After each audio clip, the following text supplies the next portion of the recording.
Hey everybody, Mike Mastro here, fitness director at Pelican Sound. And if you're watching today, if you're watching this, I'm putting this together after having a conversation with one of the tennis members. And he asked a question about, tennis playing and injury prevention and what my thoughts on that were. And after speaking with him, I just decided let me put something together that Frenchie can actually share with you. Um, that way it gets to hopefully as many people as possible. Um, just so you know, in my years of as a trainer, which I did for close to 35 years, I did work with lots of athletes at high school, college, and professional level, and definitely worked with some tennis players, no pro tennis players, but fitness tennis enthusiasts, I should say. And so there's definitely protocol that we follow. I'm just going to illustrate, I think it's a very, very brief version of what I would suggest as far as a warm up for tennis. And, um, and as I show you this really just brief video, I'll explain why we're doing something. So I first want to open with by saying that one of the best things that you can do before any athletic endeavor is to do a really sufficient warm up. If you have gone to any professional event, uh, sports-wise, football, basketball, baseball, tennis, the athletes all spend a lot of time warming up before they go out to play. Now, okay, so we're not professionals, but you're still taking part in that activity. And so your body is no different. The worst thing you can do is to just show up and start playing or start practicing because your body's really not ready to do that. And now that's not to say that okay, you can do everything right, and you still can possibly get injured, but it certainly reduces your chances. So I'm just going to play this video very, very quickly, and this is something I would suggest. This is at minimum, by the way. I'm not going to do a really detailed, long. If I was going to really work with somebody, this would be expanded on. Um, but this would be at what I would say at minimum to do before you pick up the racket in your hands. Okay, so this video, this guy is a tennis pro somewhere, and I had to do a lot of searching to find something that I thought was appropriate. By the way, there's a lot of great stuff on the internet. There's also a lot of misinformation on the internet. I believe in dynamic stretching. Any professional coach, strength coaches, sports, we recommend dynamic stretching before an activity as opposed to static stretching. And so I'm looking at some of these videos, and some of them are called dynamic stretching. And I was looking at one; it didn't have one dynamic stretching sequence in it.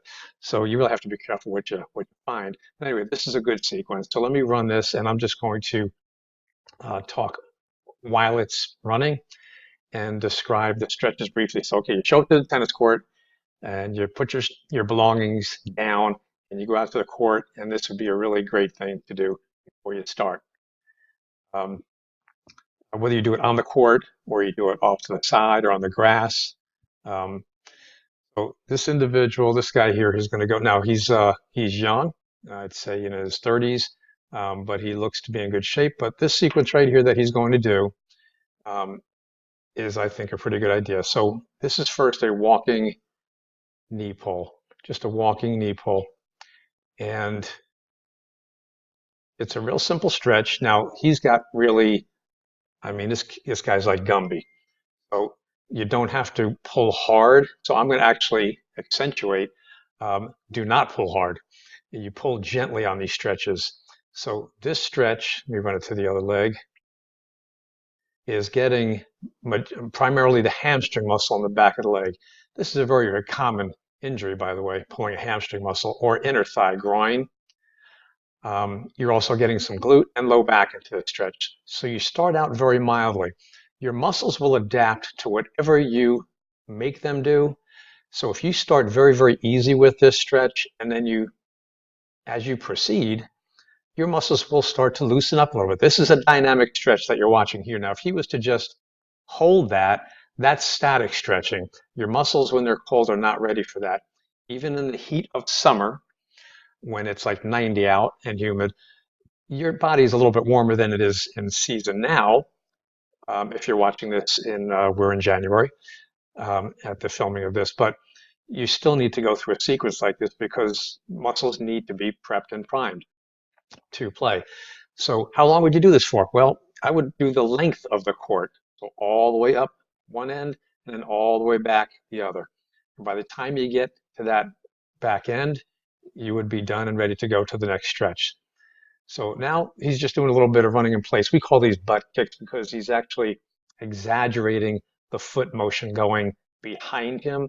And that's actually stretching out the quadriceps, the front of the thighs, because of that extended motion. Okay, another good one to do when you're just getting to the court. Next one he's going to do is, I call them toe kicks. So it's just alternating legs where you extend your legs straight and extended up to the front, not touching your hand, but toward touching your hand. And so once again, this stretch is primarily stretching the hamstring muscles, which is the back of the thigh here. It's also acting as a good warm-up for the hip flexor in the front of the leg, but primary purpose here is to stretch that that hamstring muscle.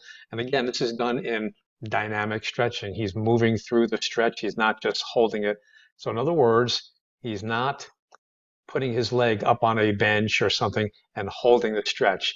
You don't necessarily want to do that as a warm-up. When you're all done playing, you're really warmed up and heated up, then static stretching, holding it there would be appropriate. But when you first get and you're getting ready to play or practice, dynamic stretching is the way to go. Okay, so this is really a really good hamstring stretch to include in your warm-up. Next thing he's going to do is a side shuffle.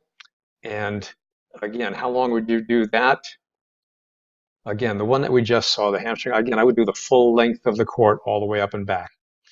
This exercise, same thing, all the way to one length of the court and all the way back. You do want to make sure that slowly but surely you do get good length here. You want to open up because you are stretching out the groin muscles here. Now we're warming up the legs for sure, laterally from a lateral standpoint, but you're also getting a nice stretch across those inner thighs. Next, he's doing what we call karaokes. We do these in baseball, football, basketball, hockey. I mean, this is a warm-up that, a lot of these stretches, by the way, extend over multiple sports, okay? Tennis included. So these are called karaokes, and basically this is done by putting one foot in front of the other and then that same leg behind the other and just kind of toggle back and forth. You can see, as you watch the middle of his body here, he's getting really nice rotation around the core, around the middle of the body here. And that's the purpose, is to warm up not only the IT bands of the leg, but also the middle section of the body, the obliques, intercostals, low back. And now we're moving to upper body sequence. So how long would I do this for? I'd say 30 seconds, forward rotation. So you get good warm shoulders, upper back, middle back gets warmed up, and then reverse circles. Same thing, at least 30 seconds. You should get a little tired doing that. Next thing, I would take at the very least your racket arm, which he's going to show you here. And again, in the fashion of dynamic stretching. So you're not going to pull and hold, you're going to pull and release. So you pick a fist, pull it back down gently and release. And that's going to loosen up the top of the forearm there, which we can refer to as there's golfer's elbow and there's tennis elbow. Now he's doing the underside. So this is going to loosen up and warm up the underside of the forearm. You want to do both, okay? At least the racket arm.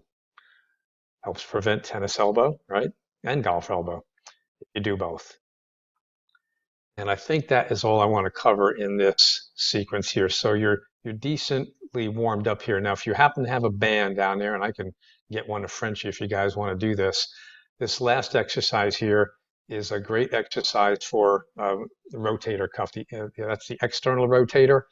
And if you just hold on to that band and do exactly what he was doing, You keep your elbow in at your side. Let me see if I can back that up just a touch here. If you can hold on to that band just like he was doing with the elbow placed against your body, and you just push out with that band a good 20, 30 times with the racket arm at very least, that would be a great way to warm up that external rotator of the shoulder. So that, in my opinion, again, at the very least, would be a way to warm up before. Now, that'll take you all of 5 minutes. And that is a great investment in injury prevention before you go out to practice or play. Again, this would be my minimum. I would probably encourage you to do a little bit more. And if we want, we can cover that. But this would be at the very least. So I hope you find this helpful. I want to address one other thing because it is important. I put out articles because we have the weight loss challenge going on now, but one of them talked about water. So now I talked about it for weight loss purposes, but I'm going to talk to you about it now because of performance and health issues. Being hydrated is really, if you're playing golf and tennis and you're spending a lot of time out there, you do need to get a good amount of water. So we've probably all heard, well, how many glasses of water are you supposed to drink a day? 8 8-ounce glasses. I will tell you that I was never a big water drinker. I can definitely knock off a 15 to 16-ounce bottle of water during a workout. But I was never one to drink lots of water until I had a conversation with a neurologist. And we were talking about it, and I was honest with him. I said, I really don't drink a whole heck of a lot. I said, I get some. And he just looked at me and got deadly serious. And he went on for about, seriously, nonstop, about 2 minutes. And I just stood there and listened. And he talked about cognitive function. He talked about my spine and my discs and what the discs may or may not do, whether or not they are sufficiently hydrated. And he went on to talk about the muscles of the body and how they can kind of seize up and tighten up if they're not properly hydrated. We're basically 70% of our bodies are water, or supposed to be. And if you're not, you're basically just cheating yourself out of lots of different health concerns. So I would highly recommend, no matter how you do it, is to get 8 ounces of water in you per day. Not coffee. These don't count. Coffee doesn't count. Juice doesn't count. Beer doesn't count. I asked him about club soda because I like club soda. He looked at me and he says, water. So anyway, this is a neurologist. I totally respect the man. He's a great doctor. So in any event, that's it. I don't want to take up any more of your time, but I hope all of you really do practice safety. You know, life is not all about the destination. Sometimes it's about the journey. And every day you get to have fun. And it's not fun if you're injured. So take care of yourself every single day. All right. And we hope to see you down at the fitness center, and we'll talk to you soon.